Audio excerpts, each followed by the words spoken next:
Buenas noches.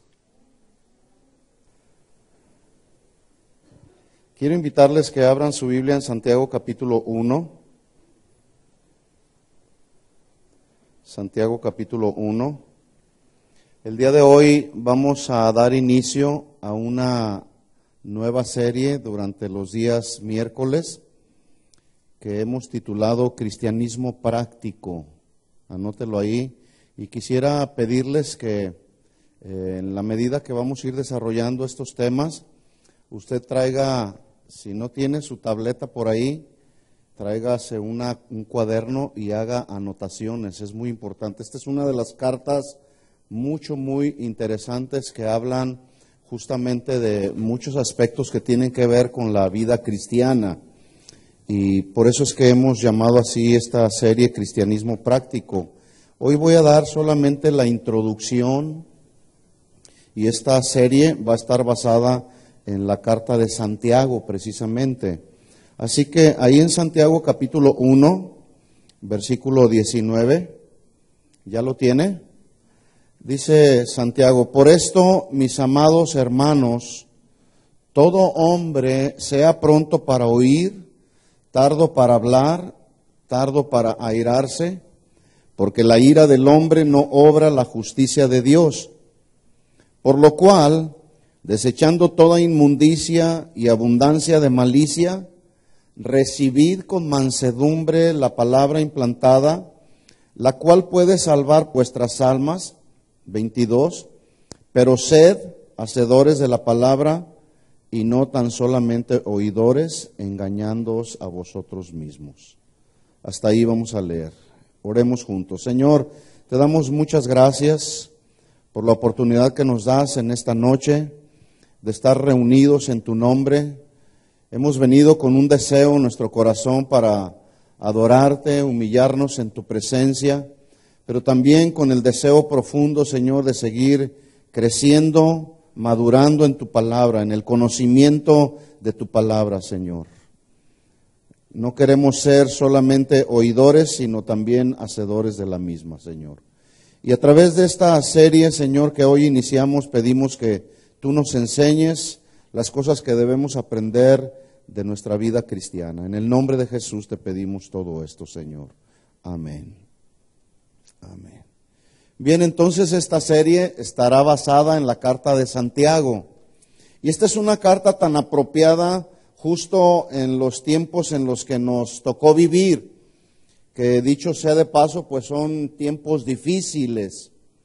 ¿Cuántos saben que estamos viviendo tiempos muy difíciles? Muy difíciles.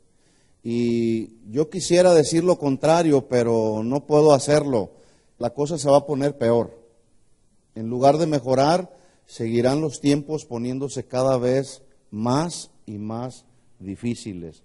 Por eso, precisamente, los cristianos de hoy necesitamos hacer de nuestra vida cristiana una vida cristiana sólida, que esté bien fundada en la roca, que nuestro fundamento como cristianos esté bien sólido en la palabra de Dios, en los caminos del Señor, porque son tiempos tan difíciles en los cuales el surgimiento de tanto pecado, de tanto engaño religioso, en todas sus formas, ha invadido no solamente el ámbito familiar, sino el ámbito de la iglesia, es decir, todo lo mundano, todo lo pecaminoso, todo el engaño religioso que usted se puede imaginar, se ha ido metiendo a la iglesia y cada vez con mayor descaro, cada vez con más apertura, donde ya a ministros no les importa corromper el culto de adoración, por ejemplo.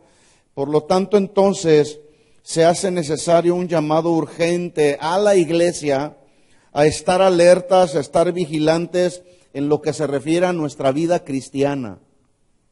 Yo no sé cuánto tiempo tú tienes conociendo al Señor, pero el llamado de Jesús es a mantenernos en una vida vigilante y alerta justamente por las cosas que están por venir. Jesús dijo en Mateo 24, versículo 4, Él dijo: mirad que nadie os engañe. 5, porque vendrán muchos en mi nombre Y tristemente esos muchos cada día se multiplican más, que están viniendo en el nombre de Jesús, pero en el nombre de Jesús están haciendo muchas fechorías en la iglesia. Vendrán muchos en mi nombre diciendo, yo soy el Cristo, yo soy el ungido. A muchos se engañarán y lo están logrando. Hoy como nunca el engaño religioso está penetrando el corazón de mucha gente que no está bien fundamentada en el Señor. Versículo 6, oiréis de guerras y rumores de guerras. ¿Usted escucha esas guerras y esos rumores de guerras? ¿Usted ve las noticias? Si no las ve, le recomiendo que las vea. Es importante estar atentos qué es lo que está sucediendo alrededor del mundo. Guerras, rumores de guerras. Pero mirad que no os turbéis, porque es necesario que todo esto acontezca. Y mire cómo dice Jesús que es necesario que todo esto acontezca, pero aún no es el fin. 7, porque se levantará nación contra nación y reino contra reino. Habrá pestes y hambres y terremotos en diferentes lugares, y todo esto será principio de dolores.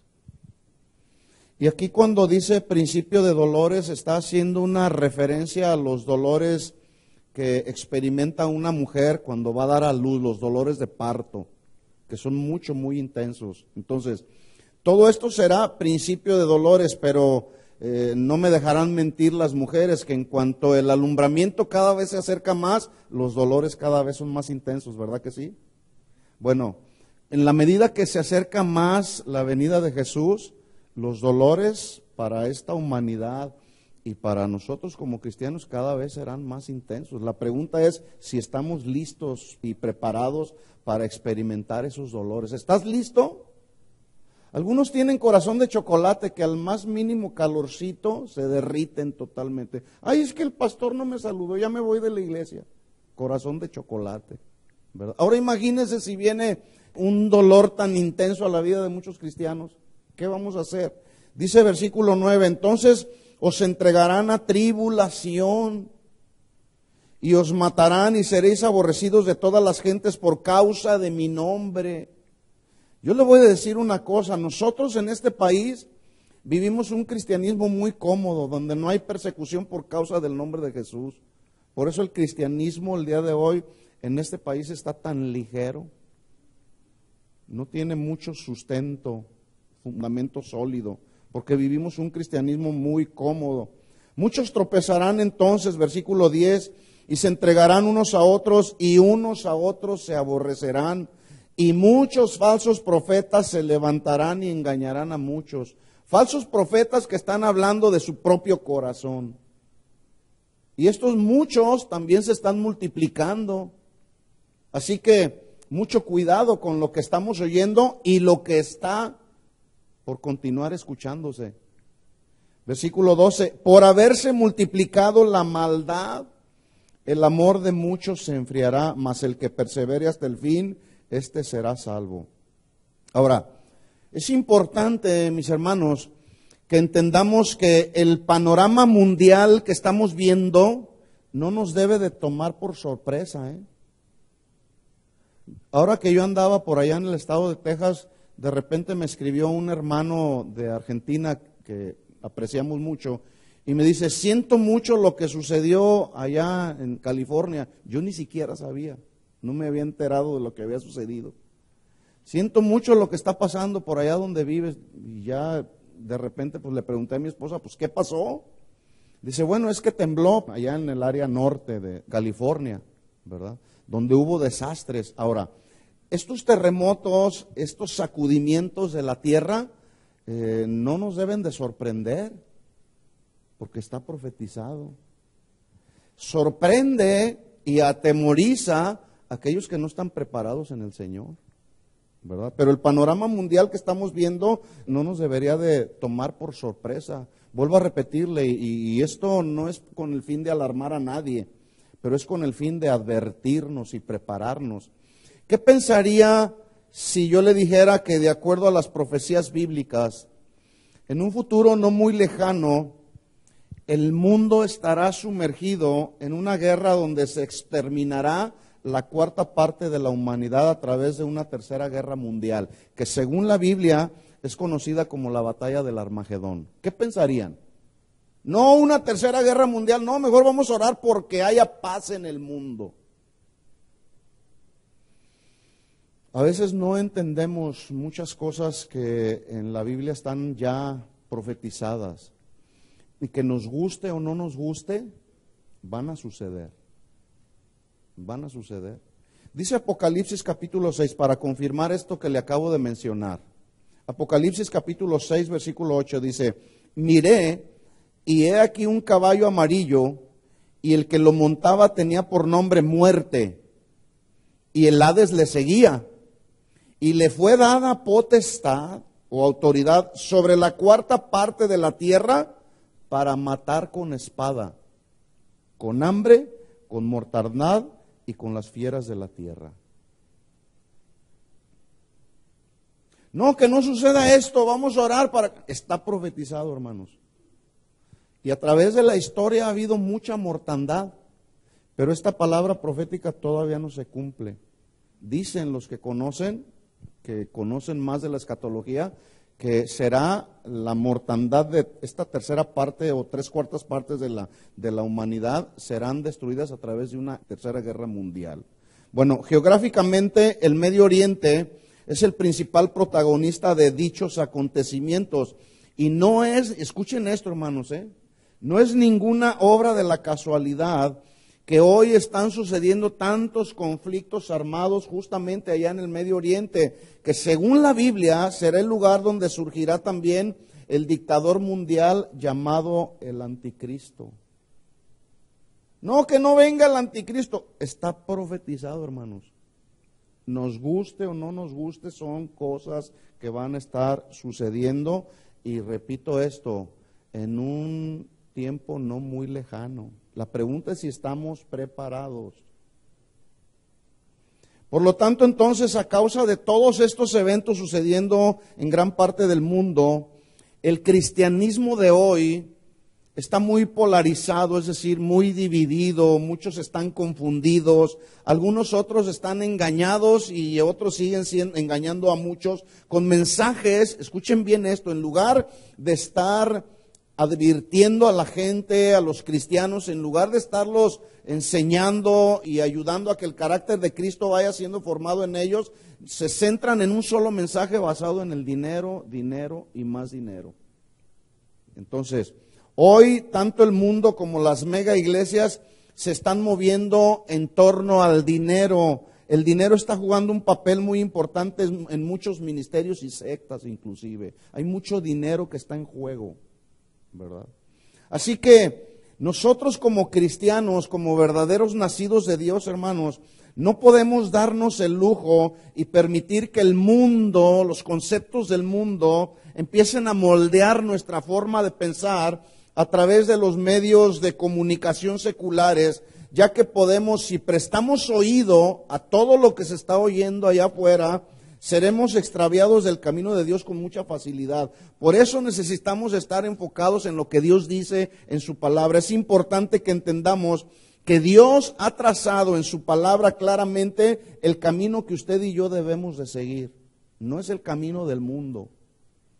En el Antiguo Testamento, Dios le advirtió a Israel que no tomara consejo de los habitantes y gobernantes de Egipto, Egipto es un símbolo del mundo. Mire lo que dijo Isaías en el capítulo 30, hablando de esta advertencia que Dios dio a Israel a través del profeta Isaías. En Isaías capítulo 30, versículo 1, Isaías está hablando acerca de la futilidad o lo vano, lo inútil de confiar en Egipto, en este caso símbolo del mundo. Que el día de hoy hay mucha gente que confía más en lo que dice el mundo que en lo que dice Dios en su palabra. Mira lo que profetizó Isaías en el capítulo 30, versículo 1. Dice, ay de los hijos que se apartan, dice Jehová, para tomar consejo, y no de mí, para cobijarse con cubierta, y no de mi espíritu, añadiendo pecado a pecado. 2, que se apartan para descender a Egipto y no han preguntado de mi boca para fortalecerse con la fuerza de Faraón y poner sus esperanzas o su esperanza en la sombra de Egipto. Pero la fuerza de Faraón se os cambiará en vergüenza y el amparo en la sombra de Egipto en confusión. ¿De quién pides consejo cuando estás en alguna situación difícil o estás experimentando alguna necesidad? ¿A quién le pides consejo? ¿A la persona que no conoce del Señor o vas con Dios a su palabra? Una de las cosas que son penosas y tristes cuando vemos la vida de la iglesia es ver cristianos como muchos de ellos no saben dar o no sabemos dar una respuesta adecuada respecto a nuestra conducta ante las diferentes circunstancias que se nos presentan en la vida. De repente se nos presentan circunstancias en la vida, por ejemplo, conflictos matrimoniales, conflictos con los hijos, decisiones que tenemos que hacer, y a veces no sabemos cómo debemos conducirnos y qué decisiones debemos de tomar, porque hay cristianos el día de hoy tan ligeros que no se toman el tiempo para estudiar la Biblia e ir a la Biblia y preguntar: Señor, ¿qué consejo puedo encontrar en tu palabra para tomar la decisión que debo de tomar? No, mejor van a pedir consejo con la gente de afuera. Hermanos, Dios no quiere que permanezcamos en ignorancia ante las cosas que están sucediendo alrededor del mundo. Y que esa ignorancia nos lleve a mantener o desarrollar una conducta de inseguridad. Dios no quiere que permanezcamos hasta que Él venga o nos lleve a su presencia confundidos ante todos los problemas que se vendrán, ante todas las cosas que vivimos en nuestro diario de vivir como verdaderos discípulos de Jesús. Él no quiere que permanezcamos en ignorancia, por eso vuelvo a repetir, Él nos ha trazado en su palabra el camino que usted y yo debemos de caminar. Dice la Biblia: lámpara es a mis pies tu palabra y lumbrera en mi caminar. Así que tenemos que saber qué hacer en las diferentes situaciones de la vida diaria. Tenemos que entender y saber cuál es el plan de Dios para mi vida, el plan de Dios para mi familia. Una ocasión alguien me dijo: hermano, ¿puedes orar por mí porque no conozco cuál es la voluntad de Dios para mi vida? Le dije: pues mira, como yo no soy Dios, yo no te puedo decir cuál es la voluntad de Dios para tu vida. Más bien necesitas ir a su presencia y preguntarle a Él. Yo no sé. Pero con este ejemplo usted se puede dar cuenta de tal ignorancia que luego hay en la vida de muchos cristianos. Necesitamos estar en su presencia para saber cuál es el plan de Dios para mi vida, para mi familia, cuál es el plan de Dios en esta sociedad en la que nos tocó vivir, en este país donde ahora usted y yo estamos, cuál es el plan de Dios para esta iglesia y caminar en ese plan. También necesitamos entender y saber cómo debemos actuar en los tiempos difíciles que estamos viviendo y los tiempos difíciles que están por llegar. ¿Qué vamos a hacer si se desata una persecución? ¿Qué vamos a hacer? Hace unas semanas atrás hablaba con un joven, que este joven fue confrontado con su realidad de cristianismo, y el joven me decía: Dios me habló tan fuerte a través de un sueño, que yo me veía en ese sueño en medio de una persecución donde nos juntaron a todos los que éramos cristianos, que estábamos ahí reunidos en una congregación, y nos llegaron los enemigos del cristianismo, llegaron y dijeron: pónganse del lado derecho todos aquellos que son cristianos y del lado izquierdo los que no son cristianos. Y dice él: yo siendo cristiano, en lugar de irme al lado derecho, me fui al lado izquierdo. Inmediatamente cuando yo di un paso a la izquierda, un niño de 8 o 9 años, inmediatamente cuando les dieron la instrucción, él determinantemente, decididamente, él dijo, se hizo a la derecha. Él sabía perfectamente cuál era su lugar como hijo de Dios. Pero en el momento, dice él, que yo estaba del lado izquierdo, de repente en ese momento me vino un celo de Dios, me vino un panorama a mi corazón de la cruz de Cristo, y dije: no, Señor, yo no te voy a fallar, yo voy a seguir tus caminos. Y en ese momento me hice al lado derecho. Déjeme decirle que hay muchos cristianos el día de hoy que en lugar de caminar en los caminos del Señor, cuando les viene la prueba, se van al lado izquierdo. Y se les olvida la cruz de Cristo, el sacrificio de Jesús en la cruz. ¿Qué vamos a hacer si se desata una persecución en este país? ¿Qué haríamos? ¿Cómo debemos actuar en los tiempos difíciles? La Biblia profetiza que con el paso de los años habrá cada vez más crímenes, los cuales ya vemos que están sucediendo en la sociedad actual, pero muchos de esos crímenes también ya están sucediendo dentro de la iglesia. ¿Cuándo habíamos visto que un pastor se suicidara? ¿Cuándo se veía esto? ¿Cuándo se ha visto tanto abuso sexual contra los niños? ¿Cuándo se había visto tanta corrupción ministerial a tal grado que pastores, hoy por hoy, escuchen esto hermanos, pastores están mandando matar pastores? ¿Cuándo se había visto todo esto? No. Bueno, todo esto es el resultado de cómo el ser humano cada vez se está deteriorando más y más moral y espiritualmente por causa justamente de lo que Jesús profetizó, por causa de la multiplicación de la maldad. Él dijo, muchos falsos profetas se levantarán, engañarán a muchos, y por haberse multiplicado la maldad, el amor de muchos se enfriará. Versículo 13, Mateo 24:13 dice, mas el que persevere hasta el fin, este será salvo. Mas el que persevere hasta el fin. Ya sabemos que la salvación no vendrá por causa de la perseverancia. Más bien, los que perseveren serán aquellos que son verdaderamente salvos. La pregunta es, ¿ya eres salvo? ¿Ya naciste de nuevo?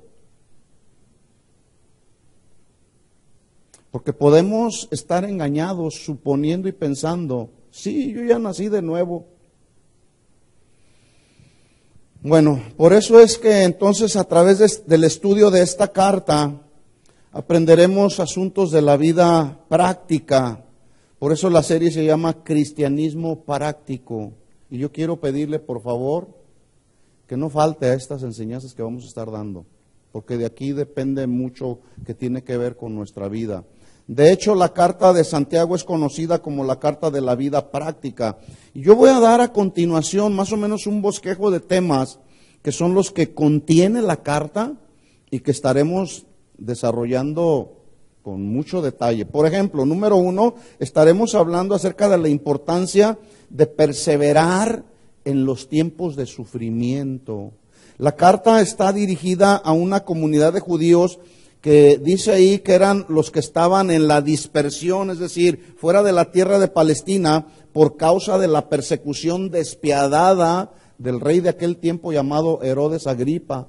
Había una persecución implacable contra el cristianismo de aquel tiempo cuando escribió Santiago. Bueno, en medio de ese panorama de brutal persecución, de extremo sufrimiento por causa de que todos aquellos que estaban siendo perseguidos estaban siendo despojados de sus pertenencias. Yo quiero que más o menos usted ponga un cuadro en su mente acerca de esta persecución. Esos cristianos estaban siendo despojados de sus pertenencias, otros eran golpeados, otros eran azotados, algunos otros eran encarcelados y muchos otros eran asesinados por la causa de Cristo. Bueno, en medio de ese panorama de persecución tan brutal, de tanto sufrimiento, mire lo que se le ocurre escribir a Santiago en el capítulo 1, versículo 2, les dice, hermanos míos, tengan por sumo gozo cuando se hallen en diversas pruebas. Bueno, la reacción principal cuando alguien está sufriendo no es de gozo, ¿verdad que no?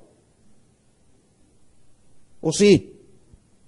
¿Cuántos han sufrido o tal vez están sufriendo algo ahora? ¿Cuántos han sufrido?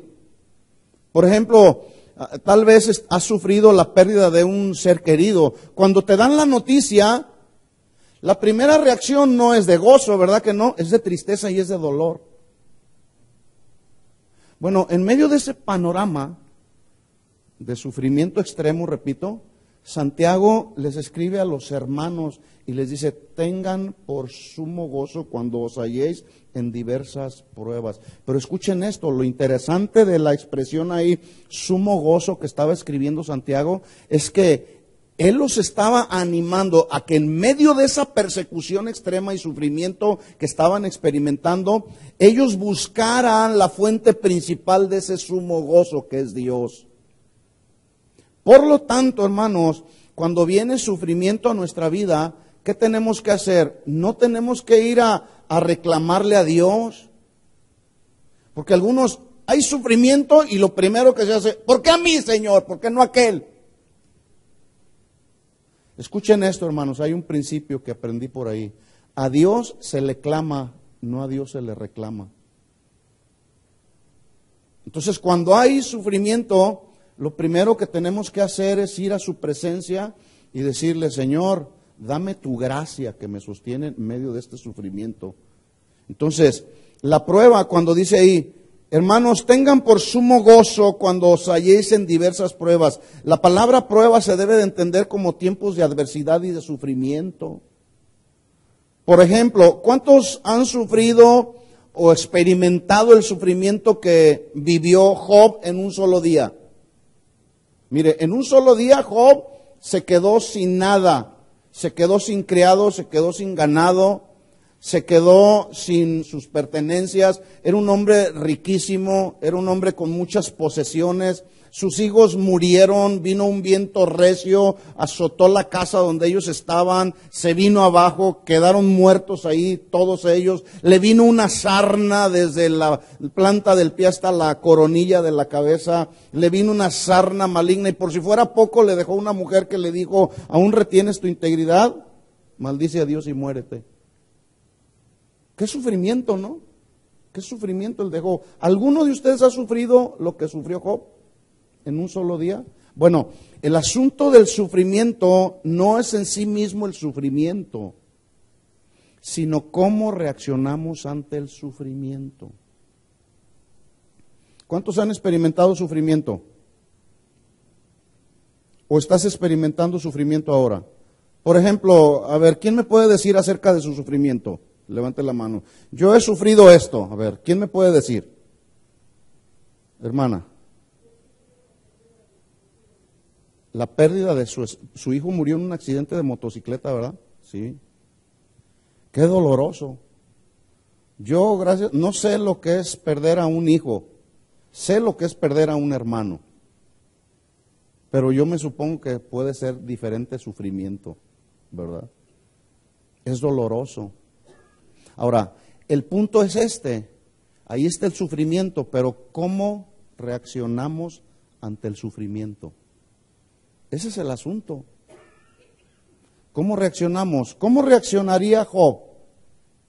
Dice que en el momento en que le dieron todas las noticias, rasgó su manto, se rasuró la cabeza y se postró rostro a tierra y escuchen lo que hizo, adoró a Dios. No renegó contra Dios. Y finalmente termina el capítulo 1 diciendo Job, desnudo salí del vientre de mi madre y desnudo volveré. Jehová dio, Jehová quitó, sea el nombre de Jehová bendito. Y en todo esto, dice la Biblia, el versículo 22 del capítulo 1, dice, en todo esto no pecó Job, ni atribuyó despropósito alguno a Dios. Es decir, Job sabía que había un propósito divino en medio de ese sufrimiento. Y ese es el problema en la vida de muchos cristianos. Por eso vamos a estar estudiando en la carta de Santiago asuntos de la vida cristiana, cristianismo práctico. ¿Qué hacemos en medio del sufrimiento, hermanos? La reacción principal de un cristiano que no está bien fundado en la palabra de Dios es renegar y es reclamarle a Dios. Por eso hay tantos ejemplos de personajes en la Biblia como el que acabo de mencionar de Job, con un extremo sufrimiento y cómo vemos que él reaccionó ante el sufrimiento. Porque vuelvo a repetir, hermanos, las cosas en este mundo no van a mejorar. Tenemos que entenderlo. Va a venir sufrimiento a nuestra vida. Ahorita estamos muy en paz, estamos muy tranquilos, estamos muy a gusto. Pero las cosas no van a ser igual siempre. Este país, hermanos, está en la total quiebra económica. En estas semanas que no estaba aquí, estuve platicando con un amigo y me dice, me daba la cifra exacta de endeudamiento que tiene este país. Dice, ¿te puedes imaginar, aquí en tu mente, te puedes imaginar a cuánto equivale esa deuda que tiene este país. Le digo, no, es mucho dinero. Dice, cada segundo este país se va a la quiebra cada vez más y más y más y más. Se está hundiendo este país. En los últimos tiempos, cuando surja el orden mundial, el gobierno mundial que surgirá en Europa, dicen los que conocen de la escatología que va a haber 14 naciones que saldrán al escenario, 14 naciones. Y dentro de esas 14 naciones, hermanos, no figura Estados Unidos. Este país va para la quiebra y aquí estamos. El asunto es qué vamos a hacer. Ay, hermano, vino usted muy pesimista de Texas. ¿Qué le enseñaron allá? No, hermanos, es que, vuelvo a repetir, el panorama mundial no nos debe de tomar por sorpresa a los que verdaderamente conocemos al Señor. Va a venir más sufrimiento, hermanos. Va a venir sufrimiento. El punto es, ¿qué vamos a hacer en medio del sufrimiento? Y este sufrimiento lo experimentaron los cristianos a los cuales les escribió Santiago. Y Santiago les aconsejó, porque acuérdese, todos los hombres que escribieron la Biblia fueron divinamente inspirados por Dios. Ellos fueron solamente los amanuenses, los que estudiaron en el Instituto Bíblico. A ver, ¿qué es un amanuense? A ver, sí. Escribe lo que otro le dicta. Son unos escribanos, los escritores, ¿verdad? Se les llama amanuenses también. Bueno, acuérdese que ellos eran los amanuenses, los escritores de Dios, inspirados por Dios, escribieron lo que Dios les estaba dictando. Y este Santiago, inspirado por Dios, les escribe a los cristianos que estaban siendo dispersados de sus países de origen al mundo antes conocido, les escribe, en medio de la persecución que están viviendo, del extremo sufrimiento que están experimentando, tened por sumo gozo en medio de ese tiempo. Yo me puedo imaginar que al momento que leyeron la carta, algunos de esos que estaban siendo perseguidos tal vez pudieron decir, es que Santiago no está viviendo lo que nosotros estamos viviendo. Bueno, es que Santiago quería que ellos experimentaran el gozo cuya fuente es Dios. No es un gozo que nosotros como seres humanos podemos fabricar. El gozo que nosotros podemos fabricar como seres humanos es un gozo temporal. Pero el gozo, el sumo gozo al que Santiago se refería, es un gozo cuya fuente principal es Dios y ese permanece aún a pesar del sufrimiento que alguien esté experimentando. ¿Sí o no? Como que no están convencidos. Pues así es de todas maneras, aunque no esté convencido.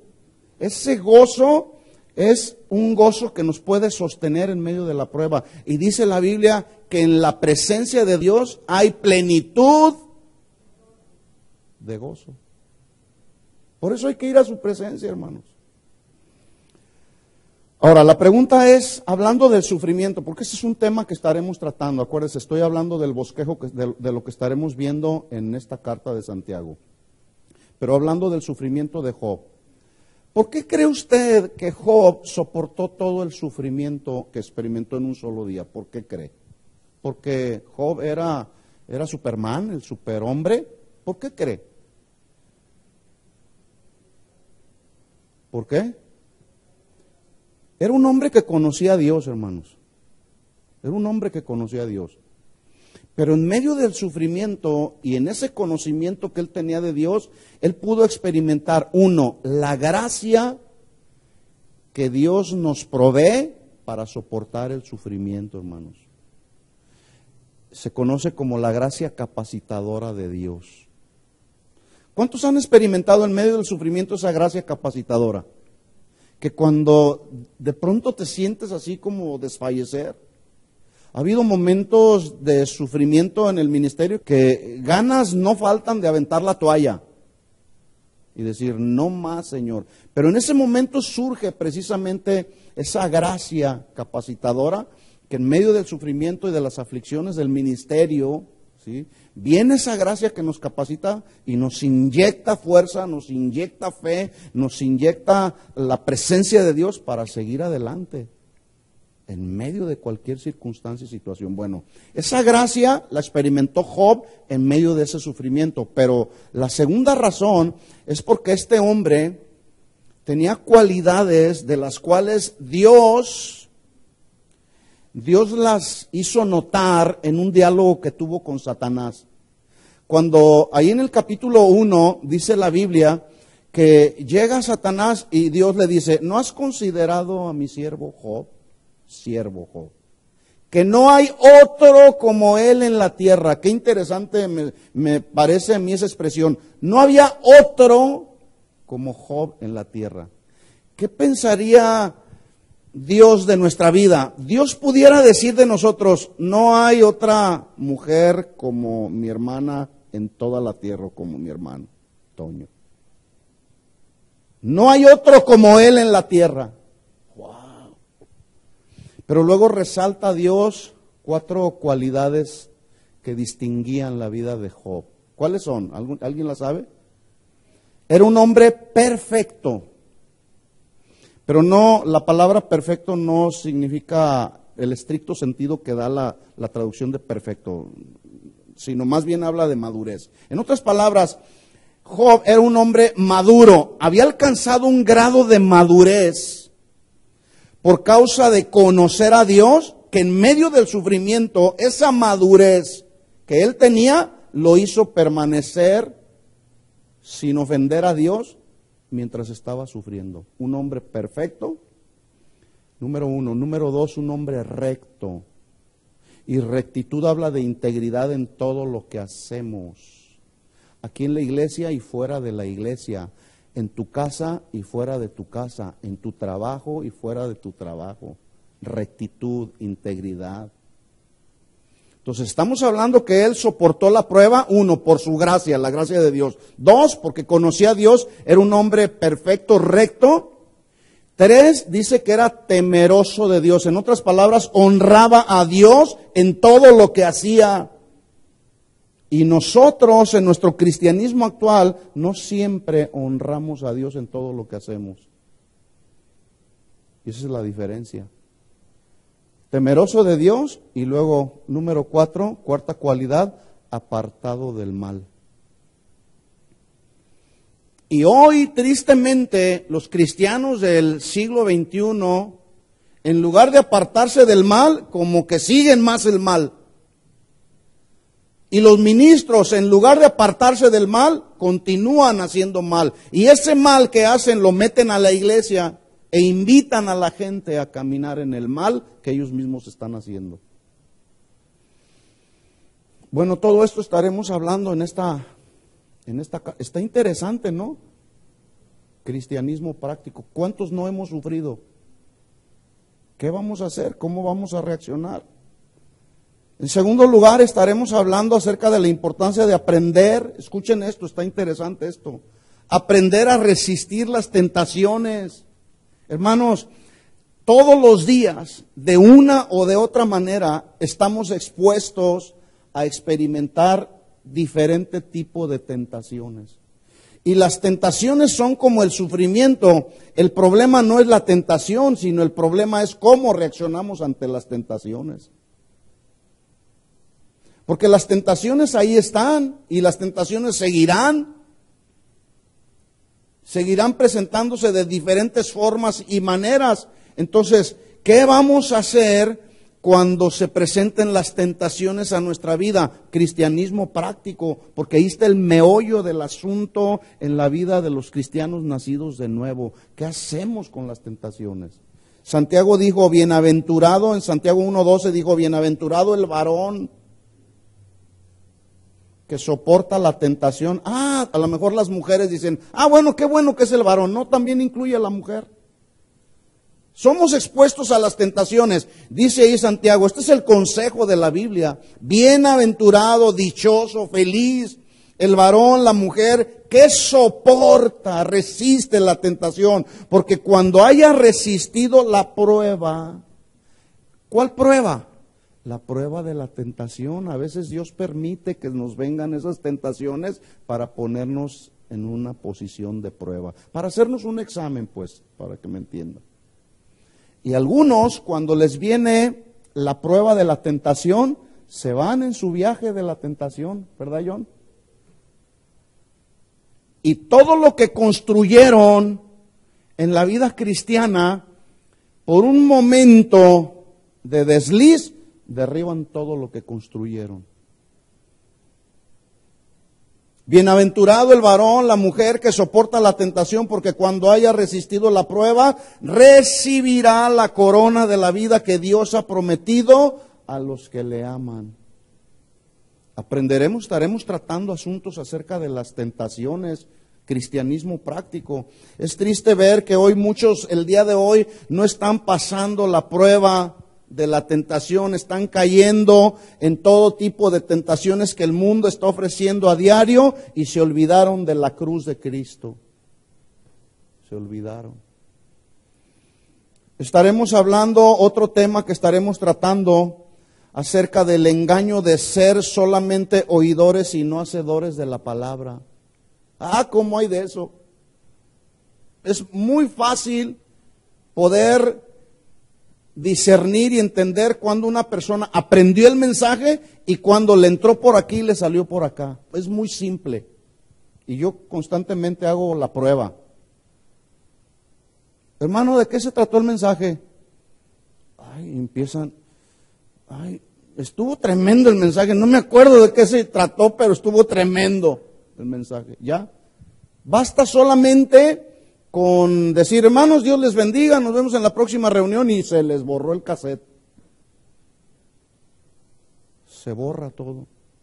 Por eso yo les digo, hermanos, traigan su libreta de notas, escriban, desarrollemos ese hábito. Yo tengo notas, no me importa quién está predicando, porque el asunto no es el mensajero, el asunto es el mensaje. Y eso es algo que no hemos entendido, por eso el cristianismo está muy light el día de hoy.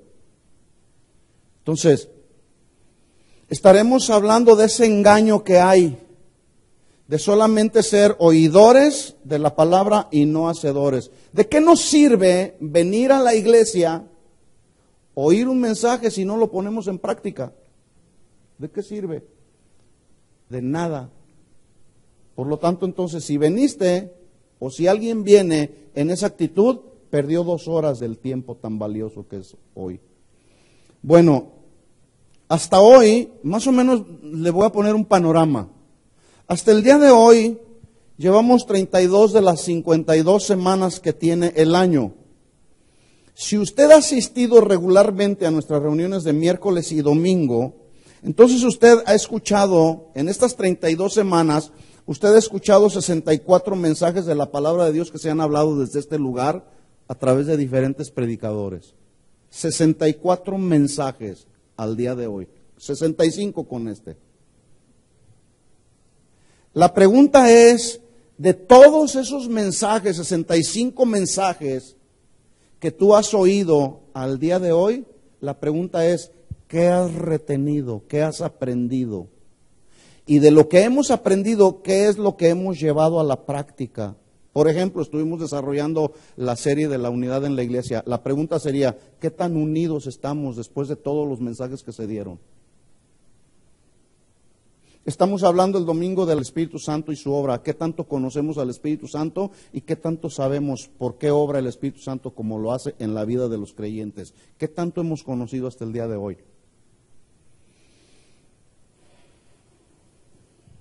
Dice Santiago 1:22, pero sed hacedores de la palabra y no tan solamente oidores, engañándoos a vosotros mismos.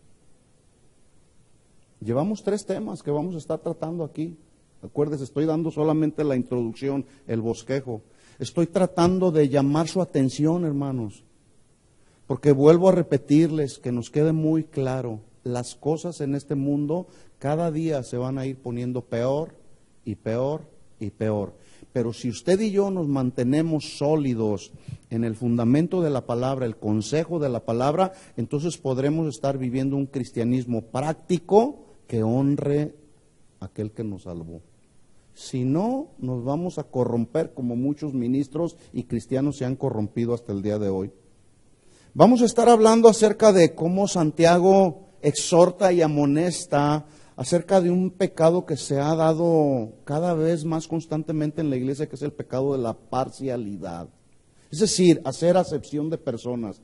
Tú sí eres mi cuate, yo contigo me junto, pero con aquel no me junto. Dice Santiago 2:1, hermanos míos, que vuestra fe en nuestro glorioso Señor Jesucristo sea sin acepción de personas. Algo que ha dañado mucho la iglesia son los grupitos. ¿Qué hacen sus grupitos? No, pues yo soy el grupito fulano de tal, yo soy de Apolos, yo soy de Cefas, yo soy de Pablo, yo soy de Cristo. División en la iglesia, que de eso ya se habló mucho.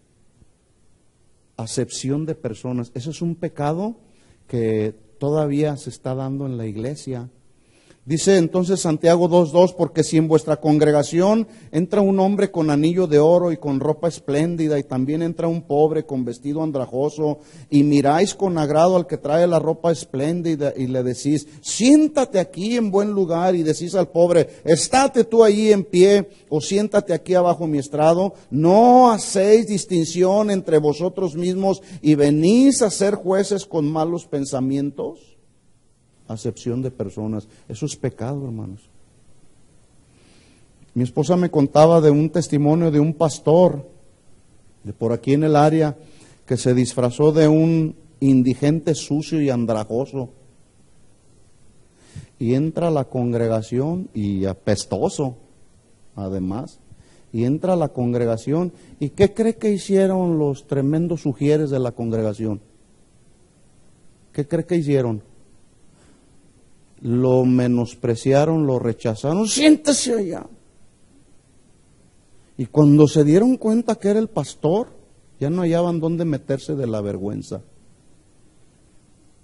Bueno, eso lo aprovechó el pastor para darles un mensaje de exhortación acerca de este pecado. Y les narra la Escritura cuando, basado en el juicio de las naciones, en donde el Señor apartará las ovejas de los cabritos, donde va a poner a unos en el lado izquierdo y a las ovejas del lado derecho. Entonces les dice, entonces ustedes los del lado izquierdo, apártense de mí, malditos, al fuego eterno preparado para el diablo y sus ángeles, porque tuve hambre y no me diste de comer, tuve sed y no me diste de beber, fui forastero y no me recogiste, estuve desnudo y no me cubriste, enfermo y en la cárcel y no me vestiste. Acepción de personas. Bueno, todos estos asuntos los estaremos tratando, porque a veces nosotros hacemos diferencia entre nosotros mismos, cuando debemos entender que somos parte del mismo cuerpo de Cristo, que nos necesitamos unos a otros, y entre nosotros levantamos barreras que nos dividen en lugar de construir puentes que nos unan, ¿verdad? Hablaremos también de la prueba de la verdadera fe mediante las obras justas. Prueba de la verdadera fe mediante las obras justas. Y ya sabemos, no es que somos salvos por nuestras buenas obras, pero somos salvos para hacer buenas obras, es diferente. ¿Cuántos hacen buenas obras? Bueno, hacemos buenas obras porque somos salvos. Yo no voy a hacer buenas obras para así de esa manera encontrar la salvación, sino entonces sería por obras, y no es por obras. Es por el sacrificio de Jesús. Dijo Santiago en el capítulo 2, versículo 14, hermanos míos, ¿de qué aprovechará si alguno dice que tiene fe y no tiene obras? ¿Podrá la fe salvarle? Y si un hermano o una hermana están desnudos y tienen necesidad del mantenimiento cada día, y alguno de vosotros le dice, ve en paz, calentados y saciados, pero no le dais las cosas que son necesarias para el cuerpo, ¿de qué aprovecha? 17. Así también la fe, si no tiene obras, es muerta en sí misma. Pero alguno dirá, tú tienes fe, yo tengo obras, muéstrame tu fe sin tus obras y yo te mostraré mi fe por mis obras. Estaremos hablando de los pecados, este tema va a estar bueno, de los pecados y daños que la lengua puede causar cuando no se controlan nuestras palabras. O en otras palabras, cuando no usamos el cerebro antes de hablar. Cuando no conectamos el cerebro con las palabras. Entonces, vamos a hablar de los peligros que hay en tantas palabras que hablamos. Santiago en el capítulo 3, versículo 6 dijo, y la lengua es un fuego, un mundo de maldad. La lengua está puesta en nuestros miembros y contamina todo el cuerpo e inflama la rueda de la creación y ella misma es inflamada por el infierno. Dicen los que conocen que una persona habla más de 18,000 palabras en un día. Algunos hablan 25,000. La pregunta es, ¿cuántas de esas palabras son palabras que edifican o cuántas de esas palabras son palabras que destruyen? Ahora que fui por allá en el recorrido que hice, hablé precisamente de los pecados de la lengua y desarrollé todo el tema basado en esta escritura. Cómo es importante, es un miembro tan pequeño, pero con tanto desastre que hace la lengua. Entonces, hablé las consecuencias, todos los problemas cuántos problemas nos pudiéramos nosotros evitar si tan solamente hablamos con sabiduría. Pero a veces hablamos con tanta ligereza. Y estuve tratando este tema y al final una hermana me dijo, hermano, qué lástima que este mensaje llegó tarde. Porque si usted hubiera llegado con este mensaje 2 meses antes, nos hubiéramos evitado tantos problemas que acabamos de vivir en la congregación. Le dije, mira, tranquila, la palabra de Dios nunca regresa vacía, siempre cumple su propósito. Si fue hasta ahora, fue con un propósito, ¿verdad? Entonces, estaremos también hablando acerca de la importancia, escuchen esto, hermanos, de buscar la sabiduría de Dios, no la sabiduría del mundo. ¿De qué le sirve a una persona venir a la iglesia? ¿O de qué le sirve a una persona tener todo lo que materialmente puede anhelar tener si no tiene la sabiduría de Dios para administrar lo que Dios pone en las manos? ¿De qué sirve? Bueno, estaremos hablando justamente de la sabiduría que todo cristiano nacido de nuevo necesitamos para conducirnos en la vida cristiana práctica. Santiago dijo, pero la sabiduría que es de lo alto, Santiago 3:17, dice, la sabiduría que es de lo alto es primeramente pura, después pacífica, después amable, benigna, llena de misericordia, de buenos frutos, sin incertidumbre ni hipocresía. Esa es la sabiduría de Dios, hermanos. ¿Cuántos saben que necesitamos de la sabiduría de Dios? ¿Sí o no? No se me olvidan las palabras de nuestro amado hermano Pablo Hunter. Hermano, cada que nos veía, sabiduría, hermano, sabiduría. Era una palabra que no se le caía de la boca.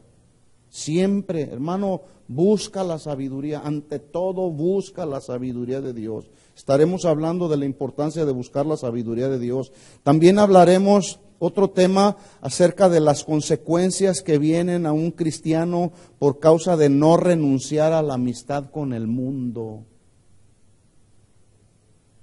sino que luego se sigue apapachando las cosas del mundo. Santiago 4:4 dice, oh almas adúlteras, ¿no sabéis que la amistad del mundo es enemistad contra Dios? Cualquiera pues que quiera ser amigo del mundo, se constituye enemigo de Dios. En otras palabras, tú decides, ¿eres amigo del mundo o eres amigo de Dios? Abraham era llamado el amigo de Dios. Estaremos hablando acerca de la importancia también de permanecer cerca de Dios. Y la pregunta hoy para nosotros, ¿qué tan cerca estamos de Dios? Dijo Santiago en el capítulo 4, versículo 8, acercaos a Dios y Él se acercará a vosotros, pecadores, limpiad las manos, y vosotros los de doble ánimo, purificad vuestros corazones, afligíos y lamentad y llorad, vuestra risa se convierta en lloro y vuestro gozo en tristeza, humillaos delante del Señor y Él os exaltará. Estaremos también tratando otro tema, el pecado de difamar a los demás, por medio de un pecado que se ha levantado y ha hecho muchos estragos en la iglesia, que se llama el pecado de la murmuración.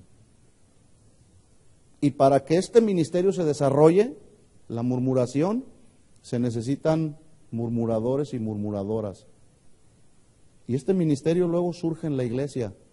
pero no es un ministerio de Dios, es un ministerio del otro. Entonces, dice Santiago 4:11, hermanos, no murmuréis los unos de los otros. El que murmura del hermano, mire cómo dice, habla de los hermanos, El que murmura del hermano y juzga a su hermano, murmura de la ley y juzga la ley, pero si tú juzgas la ley, no eres hacedor de la ley, sino juez. Este es un problema que se ha levantado causando muchos estragos dentro de la iglesia. Estaremos también tratando otro tema, el peligro de la autosuficiencia. Ya no necesito a Dios. Yo me la sé de todas. Tengo ya 25 años en el Señor, he estudiado en el Instituto Bíblico, tengo ya hasta mi credencial de pastor, ordenado, ¿verdad? Dice Santiago 4:13, vamos ahora los que decís, hoy y mañana iremos a tal ciudad y estaremos allá un año y traficaremos y ganaremos, cuando no sabéis lo que será mañana.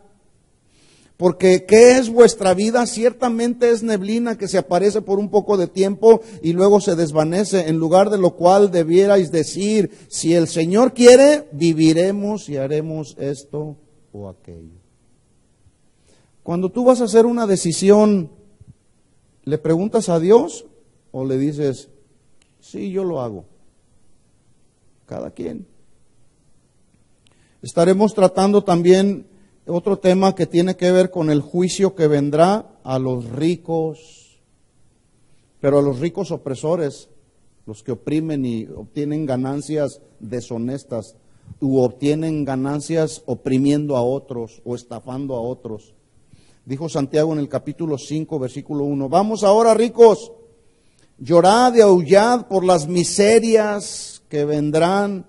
Vuestras riquezas están podridas y vuestras ropas están comidas de polilla, vuestro oro y plata están enmohecidos y su moho testificará contra vosotros y devorará del todo vuestras carnes como fuego. Habéis acumulado tesoros para los días postreros, pero ¿de qué te servirán? Cuando alguien muere, especialmente los ricos y famosos que lograron a través de sus estafas o a través de su grande fama, mueren y dejan fortunas impresionantes y lo primero que la gente dice, ¿y cuánto dejó? No sé si ha escuchado por ahí luego la expresión, ¿y cuánto dejó? ¿Cuánto dejan los que se mueren y dejan sus fortunas? ¿Cuánto dejan? Dejan todo, porque no se pueden llevar nada, ¿verdad? Estaremos tratando entonces este asunto también. Otro tema que estaremos tratando, cómo enfrentar con paciencia las pruebas hasta la venida del Señor. ¿Se fija cómo dentro de todo este panorama es puro cristianismo práctico? De eso se va a tratar esta serie, hermanos. Cómo enfrentar o afrontar con paciencia las pruebas hasta que venga el Señor o nos llame a cuentas. ¿Cuántos esperan el Señor? ¿Esperan que viene el Señor, sí o no? Y más pronto de lo que te imaginas, y me imagino. Dice Santiago 5:7, por tanto, hermanos, tened paciencia hasta la venida del Señor. Mirad cómo el labrador espera el precioso fruto de la tierra, aguardando con paciencia hasta que reciba la lluvia temprana y tardía. Tened también vosotros paciencia y afirmad vuestros corazones, porque la venida del Señor, ¿qué? Se acerca. Hermanos, no os quejéis unos contra otros para que no seáis condenados. He aquí el juez está delante de la puerta. Hermanos míos, tomad como ejemplo de aflicción y de paciencia a los profetas que hablaron en nombre del Señor. He aquí tenemos por bienaventurados a los que sufren. Habéis oído de la paciencia de Job y habéis visto el fin del Señor, que el Señor es muy misericordioso y compasivo. Estaremos hablando también del poder de la oración eficaz de los justos. Importante en la iglesia. A veces nos llamamos casa de oración y lo que menos hacemos es orar. Dice Santiago 5:12, pero sobre todo, hermanos míos, no juréis ni por el cielo, ni por la tierra, ni por ningún otro juramento, sino que vuestro sí sea sí, vuestro no sea no, para que no caigáis en condenación. ¿Está alguno entre vosotros afligido? Haga oración. ¿Está alguno alegre? Cante alabanzas. ¿Está alguno enfermo entre vosotros? Llame a los ancianos de la iglesia y oren por él, ungiéndole con aceite en el nombre del Señor. Y la oración de fe salvará al enfermo. ¿Será importante la oración en la vida de los cristianos, sí o no? Es importante la oración, pero también en la vida de los cristianos, pero también es importante la oración comunitaria. Estaremos hablando también cómo salvar un alma de la muerte. Santiago 5:19 dice: hermanos, si alguno de entre vosotros se ha extraviado de la verdad y alguno le hace volver, estoy en Santiago 5:20, sepa que el que haga volver al pecador del error de su camino, salvará de muerte un alma y cubrirá multitud de pecados. Muy interesante que va a estar esta serie. Entonces, cristianismo práctico. Santiago les está escribiendo a los creyentes que tiene que ver con un principio que está establecido en esta carta. El mensaje principal de esta carta tiene que ver con este principio: oír y obedecer todo lo que está escrito en la palabra de Dios. Oír y obedecer. Vamos ahí a Santiago capítulo 1, versículo 19. Rápido ahí, por favor.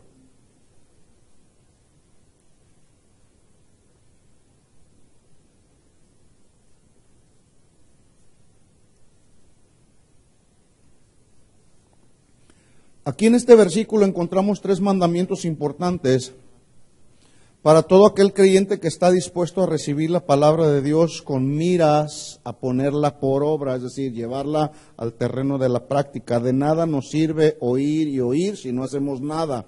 Dice Santiago 1:19, por esto, mis amados hermanos, todo hombre, que se refiere al género humano, incluye a las mujeres, sea pronto para oír, tardo para hablar y tardo para airarse. Estos 3 mandamientos tienen que ver, número 1, todo hombre, número 1, sea pronto para oír. ¿Qué significa esto? Significa que en el desarrollo de esta serie y de todas las predicaciones que se hablan desde este lugar, debemos todos de tener la disposición y docilidad para recibir la palabra de Dios. Cuando somos expuestos a la predicación de la palabra de Dios, debemos estar atentos, ser oyentes atentos, asegurarnos de que estamos prestando atención con el fin de que captemos claramente el mensaje. Es triste ver cómo hay cristianos que están predicando la palabra de Dios también dormidos. Incluso algunos hasta roncan. Ahí en San José había una hermanita que así, cómo roncaba la hermanita en medio de la predicación. Un día le dije, hermana, si está cansada, mejor quédese en su casa. No está recibiendo nada. Está bien dormida. Entonces, cuando termina la reunión, ¿qué recibió? Nada. Había un hermanito que teníamos hace años, que tenía, yo no sé si estaba enfermo, tenía algún problema, pero diario que estaba la predicación estaba bien dormidito ahí. Y la esposa por acá, dándole, y el hermanito casi se le recargaba así. Un día teníamos la celebración de una hermanita quinceañera y pues tuvimos un tiempo de alabanza y adoración ahí. Y él estaba en el grupo de alabanza y cantaba. Mientras estaba cantando, pues bien despierto y gozoso, pero nomás se sentaba ahí y a dormir, se ha dicho, ¿verdad? Entonces de repente empiezo yo a predicar, oramos por la hermanita y cuando termina la reunión se acerca y me dice, hermano, ¿qué tal estuvo la boda? Le digo, hermano, no fue boda, fueron 15 años. Bueno, necesitamos entonces estar atentos. Por eso Santiago dice, todo hombre y mujer sea pronto para oír. Poner atención cuando estamos escuchando la palabra de Dios, para que entonces podamos comprender claramente el mensaje. Salomón dijo en el Proverbios 17:28, aún el necio cuando se calla y está atento, es contado por sabio. Fíjense cómo los necios, cuando quieren aprender algo, prefieren callarse y poner atención. Entonces, número 2, otro mandamiento que vemos ahí en este versículo 19. Todo hombre, 1, sea pronto para oír. 2, todo hombre y mujer sea tardo para hablar. Es decir, ligero en el hablar, cuidadoso de no expresar nuestras propias ideas cuando el predicador o el maestro está tratando de expresar las ideas de Dios. Es hasta falta de educación, que está uno hablando y está uno expresando, tratando de expresar los mensajes de Dios, las ideas de Dios, los conceptos de Dios, los principios de Dios, los mandamientos de Dios, y por allá otros están. No, es que tiene que ser de esta manera. No, es que tiene que ser así. Un hermano pastor me decía, no, mira, hubo tantos problemas en nuestra congregación que de pronto yo daba el mensaje en la congregación y cuando salía ya estaban retransmitiendo mi mensaje, pero totalmente distorsionado allá afuera. Un grupo de rebeldes que andaban ahí. No. Cuando estamos aquí hay que ser tardos para hablar, hay que discernir el mensaje. Y en tercer lugar dice, todo hombre sea tardo para airarse. Se refiere al enojo que surge cuando una verdad de la palabra de Dios no nos gusta. Se fija que luego de repente hay verdades en la palabra de Dios que no nos gustan y la verdad no peca, pero como incomoda. Bueno, hay que ser tardos para enojarnos. Pues no me gusta, pero está bien, Señor, si tú lo dices. O cuando hay verdades que nos confrontan incluso con algún pecado, o que entran en conflicto esas verdades con alguna creencia personal. No, es que no es así, es que tiene que ser de esta manera porque a mí así me enseñaron. No, ¿qué dice la Biblia? Santiago dijo, desechando, es decir, la traducción literal de esta palabra, por lo cual, en Santiago 1:21 dice, por lo cual desechando habla de despojarse, como se despoja o se quita uno la ropa sucia y la llevas a un recipiente donde debe de estar, no nomás la avienta uno ahí, ¿verdad que no? Sino se quita uno la ropa sucia y vas y la llevas al recipiente, porque si no la llevas al recipiente eres desordenado o desordenada, ¿verdad? Pero ese es otro tema.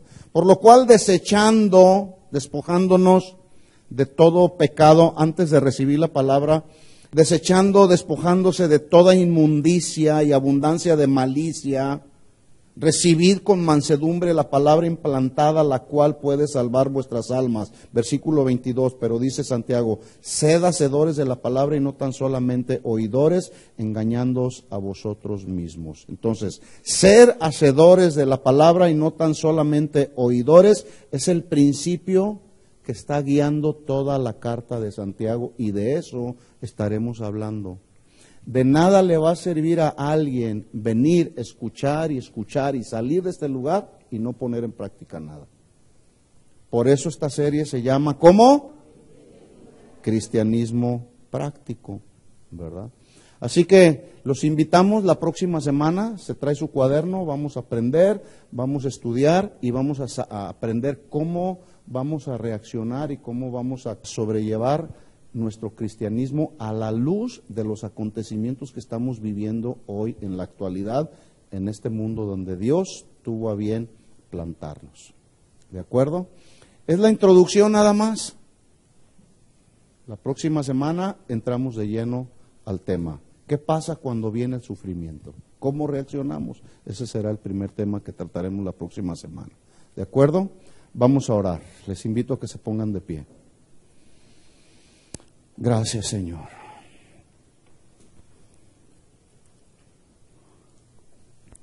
¿Por qué no venimos aquí al frente? Vénganse, hermanos, vamos a tomarnos las manos aquí, vamos a orar juntos. Vénganse. Vamos a orar juntos y vamos a decirle al Señor, Señor, vénganse, acérquense, vamos a terminar este tiempo orando, pidiéndole al Señor que el Señor hable a nuestros corazones, ministre nuestro corazón, confronte nuestra vida. Acérquense, vénganse hasta acá adelante para que den oportunidad a los demás. Tómense todos de las manos y vamos a orar los unos por los otros y pidamos al Señor que en medio de todo lo que venga a este mundo podamos estar firmes, estables, inconmovibles como cristianos, verdaderos hijos de Dios. Oremos. Empieza a orar por la persona que tienes junto a ti. Si no sabes cómo se llama, pregúntale, oye, ¿cómo te llamas? Y oremos por ellos, oremos unos por otros. Padre, en el nombre de Jesús te damos gracias. Gracias por tu amor, por tu misericordia. Levanta tu voz y vamos a orar. Señor, estamos aquí, somos tu pueblo. Nos hemos reunido en tu nombre, Señor, y pedimos en el nombre de Jesús que tu gracia nos sostenga, cuando vengan las pruebas, cuando vengan las tentaciones, cuando venga el sufrimiento, Señor, que tu gracia capacitadora esté con nosotros. Si alguno de mis hermanos está sufriendo, está pasando por alguna necesidad, por alguna adversidad, él de manera personal, su esposa, sus hijos, Señor, en estos momentos oramos los unos por los otros. Señor, queremos ser ese verdadero cuerpo, el cuerpo de Cristo, que reconocemos cuánto nos necesitamos unos a otros. Dile al Señor: Señor, yo necesito de mi hermano, de mi hermana que tengo a mi lado derecho, a mi lado izquierdo. Y no podemos hacer acepción de personas, Señor. No podemos ser parciales, Señor. Debemos ser imparciales, caminar, Señor, amándonos, comprendiéndonos, soportándonos, ayudándonos mutuamente. Gracias por mi hermana que tengo a mi lado, por mi hermano que tengo al lado derecho, al lado izquierdo, Señor. Que tu gracia, que tu protección divina esté con él, esté con ella, Señor. Y que nuestro cristianismo cada día se fortalezca más y más, Señor. De tal forma que podamos honrarte con nuestra vida, Señor. De tal forma, Señor, que cuando salimos de estas cuatro paredes, Señor, y nos desarrollamos con la gente que nos rodea en el trabajo, en la escuela, donde quiera que vamos, ellos puedan ver, Señor, tu gracia en nosotros, puedan ver en nosotros un testimonio que te dé honra y que te dé gloria a ti, Señor. Gracias, gracias. Llévanos, Señor, llévanos a nuevas dimensiones en el conocimiento de tu palabra, Señor. Queremos ser hacedores y no solamente oidores de tu palabra, Señor. Oidores y hacedores de tu palabra. Ayúdanos, Señor, en el nombre de Jesús. En el nombre de Jesús. Si alguno de mis hermanos está padeciendo necesidad, angustia, Señor, hoy estamos aquí, ponemos delante de ti cada petición, cada necesidad, Señor. Oramos aún por aquellos que no están en este lugar el día de hoy, por alguna causa, Señor, que posiblemente están enfermos, Señor, están pasando por alguna necesidad. Los ponemos en tus manos, Señor, los encomendamos a tu protección y a tu cuidado, Señor. Y llévanos, Señor, hacia nuevos lugares en el conocimiento de tu palabra, Señor. En el nombre de Jesús. Aquí está nuestra vida, Señor. Aquí estamos delante de ti, orando a ti, clamando a ti, Señor, reconociendo, Señor, que separados de ti nada somos, nada podemos hacer. Tú en nosotros, Señor, eres la esperanza de vida, Señor.